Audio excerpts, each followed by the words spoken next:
Hi friends, welcome back to channel. तो शुरू करते हैं आज का नया ब्लॉग। काफ़ी इन्फॉर्मेटिव ब्लॉग है। तो ये ब्लॉग रहेगा आईडीपी के बारे में। आईडीपी होता है इंटरनेशनल ड्राइविंग परमिट। तो इंटरनेशनल ड्राइविंग परमिट आपको बाहर के कंट्रीज़ में आपको आपके जो भी क्लास ऑफ व्हीकल आपको चलाना है वो परमिशन देता है इंडिया के थ्रू।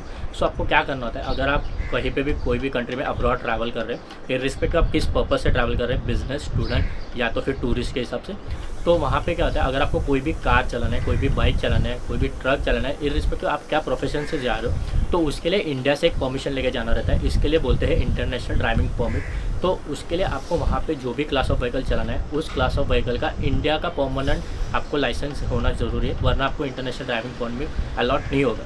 तो ये वीडियो में मैं आपको आगे भी बताऊंगा कि आप इंटरनेशनल ड्राइविंग परमिट के लिए कैसे अप्लाई कर सकते हैं, क्या चार्जेस है और आगे का क्या पूरा प्रोसीजर है। तो फिर इंटरनेशनल ड्राइविंग परमिट ये होता है कि आप इंडिया से अगर बाहर ट्रैवल कर रहे हैं, for example as a tourist travel कर रहे हैं, और आप एग्जांपल ले लीजिए कि आप इंडोनेशिया, वियतनाम ऐसी जगह पे ट्रैवल कर रहे हैं जहाँ पे आप स्कूटी रेंट करके घूम सकते हो, तो वहाँ के लिए आपको एक इंटरनेशनल ड्राइविंग परमिट लगेगा। अगर आप 30 डेज से नीचे रहते हो तो आपको वो परमिट पे ही काम हो जाता है। अगर आप स्टूडेंट एज ए स्टूडेंट जा रहे हैं या तो बिजनेस वर्क के लिए जा रहे हैं, 30 डेज से ऊपर रहना है आपको, तो आपको वहाँ पे जाके ये इंटरनेशनल ड्राइविंग परमिट दिखाना होता है और वहाँ का एक लाइसेंस इशू करवा के लेना होता है। पर जनरली ये कोई नहीं करता, आप बस परमिट दिखा सकते हैं एंड आप आगे जा सकते हैं, कोई इशू नहीं। तो उसके बाद इंटरनेशनल ड्राइविंग परमिट के लिए अगर आपको अप्लाई करना है तो आपके कंसर्न आरटीओ जो भी रहेगा वहाँ पे आपको जाना है, उनके ऑनलाइन वेबसाइट पे ही पूरा फॉर्म फिल करना है, फिर वो फॉर्म लेके आपको आरटीओ जाके आगे का पूरा प्रोसीजर कंप्लीट करना है। वो मैं आपको आगे बताता हूँ कि आप कैसे अप्लाई कर सकते हैं। तो इंटरनेशनल ड्राइविंग परमिट से आपको एक बेनिफिट रहता है कि आप बाहर गए, आप अगर कोई भी व्हीकल चला रहे, आपको अगर किसी ने पकड़ लिया, जैसे ट्रैफिक पुलिस ने, जनरली वहाँ पे नहीं होते, पर एज अ सेफर साइड आप लेके जाना एक काफ़ी अच्छा चीज़ होता है, वरना आपको पेनल्टी लग सकता है, फ़ाइन लग सकता है एंड वहाँ का फ़ाइन काफ़ी हैवी होता है। सो आप एक काम कीजिए, यहाँ से इंटरनेशनल ड्राइविंग परमिट इशू करवा लीजिए आपके कंसर्न आरटीओ से एंड आप जा सकते हैं। ज़्यादा टाइम नहीं लगता है, एक वीक में आपका इंटरनेशनल ड्राइविंग परमिट आपको मिल जाता है। तो अगर आपको वहाँ पे जाना है, एज आपको अगर ट्रक चलाना है, आप एज अ प्रोफेशन के लिए जा रहे हो, प्रोफेशनल काम के लिए जा रहे हो, तो वहाँ का जो भी आपका क्लास ऑफ व्हीकल है, ट्रक का लाइसेंस आपका इंडिया का परमानेंट होना ज़रूरी है। उसके बिना आप आईडीपी के लिए नहीं आप अप्लाई कर सकते एंड आईडीपी होना काफ़ी ज़रूरी है अगर आप ऐसे कुछ काम के लिए जा रहे हैं, वरना आपको अलाउ नहीं किया जाएगा। जनरली ये सब प्रोसीजर कंप्लीट करके ही भेजा जाता है। तो अभी अपन एग्जांपल लेते हैं एज अ टूरिस्ट का। अगर आप tourist as a tourist Vietnam जा रहे हैं, इंडोनेशिया जा रहे हैं, अगर आपको गाड़ी चलाना है, से 2 व्हीलर 4 व्हीलर, तो वहाँ से उसके लिए आपको वहाँ का लाइसेंस लेना जरूरी है। बस यहाँ के परमिट पे आपको 30 डेज़ का एक्चुअली वैलिडिटी रहता है, पर आपका जो परमिट रहता है पूरे ईयर के लिए वैलिड रहता है। पर अगर आपको 30 डेज से आगे रहना रहता है, जैसे आपका वीज़ा आपका रहेगा, तो फिर वहाँ का आपको लाइसेंस इशू करा के लेना पड़ेगा वहाँ के आरटीओ से।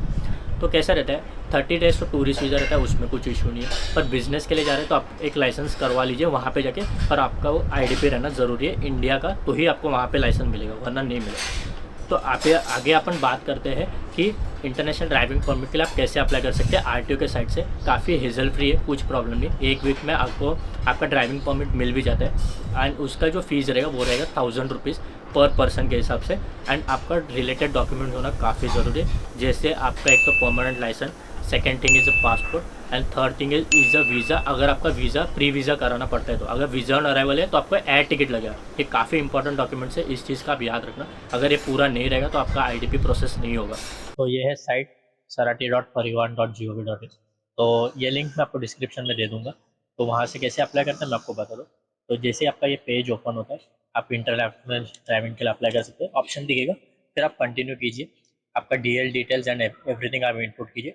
एक चीज़ का याद रखिए, आपको जो भी प्रोसेस कंप्लीट हो जाएगा, जैसे आपको फॉर्म आता है, सब फॉर्म और आपका relevant documents, passport, air ticket या तो वीज़ा एंड आपका जो फॉर्म रहेगा, ये 3 डॉक्यूमेंट्स लेके आपको जाना है आपके आरटीओ में और वहाँ पे सबमिट करना है। याद रखिए आप एक फ़ोटो भी कैरी कीजिए, वरना आपका काम नहीं होगा।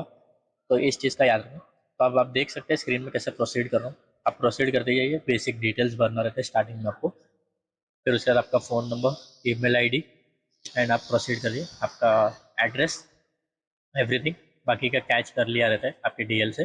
सो सेम पे क्लिक करके ओके कर दीजिए। और आपका एक चीज़ याद रखिए, आपका डीएल आपको घर पे नहीं आता है, आपको जाके आरटीओ में कलेक्ट करना होता है। और इसमें आधार ऑथेंटिकेशन मत सिलेक्ट कीजिए, क्योंकि ओटीपी नहीं आता है आधार का मोस्ट ऑफ द टाइम। आप आपके मोबाइल नंबर से ही जनरेट कर दीजिए ओटीपी, जो ओटीपी आएगा इनपुट करके आप आगे प्रोसीड कर दीजिए। जैसे ही आप प्रोसीड करेंगे, आपको यहाँ पे ऑप्शन दिखेगा issue of international driving permit, select करके आप प्रोसीड कर देना। फिर आपको आपका पूरा एक पेज खुल जाएगा, उसमें आपको आपके डिटेल्स डालने, आपका बर्थ प्लेस, आपका बर्थ कंट्री, पासपोर्ट नंबर, जो भी बेसिक। एंड आपको नीचे जो दिख रहा है हैव यू बीन डिस्क्वालिफाइड, उसमें और नीचे के ऑप्शन में दोनों में आप नहीं सिलेक्ट करना, नो सिलेक्ट करना। और आपको कौन से कंट्री विजिट करना है वो आपको नीचे सिलेक्ट करना है। तो जैसे आप देख सकते हैं कि मैंने भी किया हुआ है नीचे सिलेक्ट, दोनों चेक बॉक्स में नो कर लीजिए। नो करने के बाद आप नीचे आपको जो कंट्री है वहाँ का सिलेक्ट कीजिए। अगर आपका वीज़ा ऑन अराइवल है तो आप वीज़ा नंबर और वो सब नहीं इनपुट करना, बस आप नीचे जो क्लास लिखा है वो क्लास सिलेक्ट करना। वीज़ा नहीं रहेगा तो आपको एयर टिकट प्रोड्यूस करना है, वो आपको आपके साइट से मिल जाएगा जिस साइट से आपने फ़्लाइट बुक किए हुए। तो आप L1 एंड L2 सिलेक्ट कीजिए। ये नॉर्मल व्हीकल क्लास है, मोटरसाइकिल एंड कार के लिए यूज़ होता है। आप कंटिन्यू कर दीजिए। क्लिक हियर पे क्लिक करेंगे तो आपको दिख जाएगा आपका कौन सा क्लास आपको सिलेक्ट करना है। तो जैसे ही आपका ये प्रोसीजर कंप्लीट होता है तो आप कंटिन्यू कर दीजिएगा। जिस सिलेक्ट करके कंटिन्यू करना है। सेल्फ डिक्लेरेशन फॉर्म आप फिल कर दीजिए। छोटा सा प्रोसीजर है, सब एक यस रहता है, बाकी सब नो करना रहता है, कर दीजिए।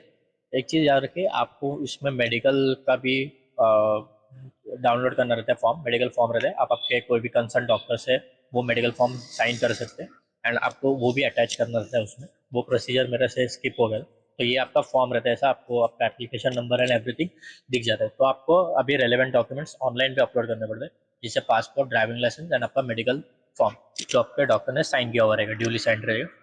तो बस आप कर दीजिए। पासपोर्ट ऑफिस आपका कौन सा है आप सिलेक्ट कर दीजिएगा। बस passport office of ministry of passport office select कर दीजिए।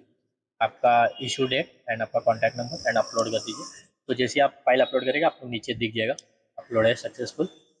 तो फिर उसके बाद आप सिलेक्ट कर देना वहाँ पे ड्राइविंग लाइसेंस अपलोड कर दीजिए। पासपोर्ट आपने अपलोड कर दिया, जो भी बेसिक डिटेल्स है फिल कर दीजिए। देन अगेन अपलोड पे क्लिक कर दीजिएगा।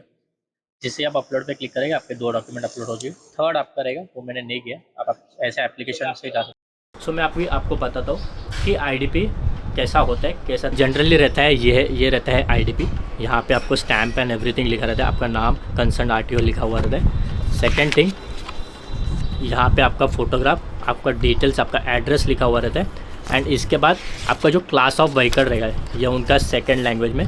तो अगर आपका जो क्लास ऑफ व्हीकल रहेगा वो आपका जो एक और एक उनकी से पेपर इशू होता है वहाँ से ये रहता है ऐसा पेपर। तो मैं आपका इसको फ़ोटो शेयर कर दूंगा क्योंकि ये पूरा आएगा नहीं, आपको दिखेगा नहीं क्लियरली। सो मैं आपका इसका एक फ़ोटो शेयर कर दूंगा और आपको डिटेल्स बता देता हूँ कि इसमें क्या क्या होता है। जनरली इसमें RTO का नाम रहता है, आपका डिटेल्स रहता है, जैसे आपका लाइसेंस नंबर, आपका पासपोर्ट नंबर, आपका ब्लड ग्रुप एंड एवरीथिंग। सो आप ये देख लीजिए, मैं इसका फ़ोटो शेयर कर देता हूँ, आप देख लीजिए। अगर कुछ भी डाउट रहेगा तो आप मुझे मैसेज कर सकते हैं। So thank you for watching the video and